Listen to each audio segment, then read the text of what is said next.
సమాజం తలదించుకునే దారుణ ఘటన తిరుపతిలో వెలుగులోకి వచ్చింది. తండ్రి తర్వాత తండ్రిని చిన్నాన్న అంటారు. ఆ చిన్నాన్నే వరుసకు కూతురయ్యే బాలికపై అఘాయిత్యానికి పాల్పడిన ఘటన తిరుపతిలో ఆందోళనకు గురి చేస్తుంది.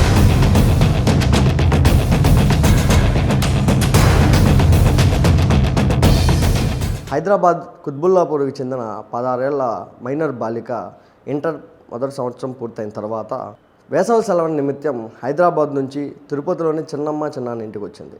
ఇక్కడ ప్రభుత్వ కార్యాలయంలో కీలక అధికారిగా పనిచేస్తున్న రామ్మూర్తి అనే వ్యక్తి తన చిన్నాన్న బాలిక పట్ల అసభ్యంగా ప్రవర్తించడం, బాలిక దాన్ని తీవ్రంగా వ్యతిరేకించడంతో నిందితుడిగా భావిస్తున్న రామ్మూర్తి అనే వ్యక్తి బాలిక ఫోన్లోని వ్యక్తిగత ఫోటోలతో బెదిరింపులకు పాల్పడ్డాడు. బాలికకు సంబంధించిన ఫోటోలను పలుమార్లు సోషల్ మీడియాలో పెడతానంటూ బెదిరింపులకు గురి చేసి బాలిక పట్ల అఘాయిత్యానికి పాల్పడ్డాడు.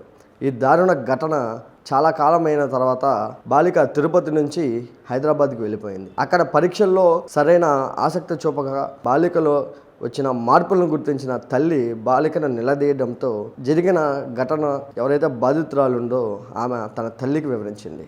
ఈ ఘటన పూర్తి స్థాయిలో బాలిక తల్లి అర్థం చేసుకుని షాక్ గురయ్యింది. హైదరాబాద్ జగద్గురుగుట్ట పోలీసులకు కేసు నమోదు చేయడం కష్టం కావడంతో అక్కడే 0 ఎఫ్ఐఆర్ నమోదు చేసి తిరుపతిలోని ఈస్ట్ పోలీస్ స్టేషన్కు అక్కడి పోలీసులు బదిలీ చేశారు. కాగా రామ్మూర్తి ప్రస్తుతం పరారీలో ఉండగా అతని కోసం పోలీసులు గాలిస్తున్నారు. త్వరలో బాలికను మరియు ఎవరైతే నిందితుడు రామ్మూర్తి ఉన్నాడో అతన్ని సైతం పోలీసులు విచారణ చేసి మరిన్ని వివరాలు అరెస్టు చూపే పరిస్థితుల్లో వెల్లడించే అవకాశం ఉంది.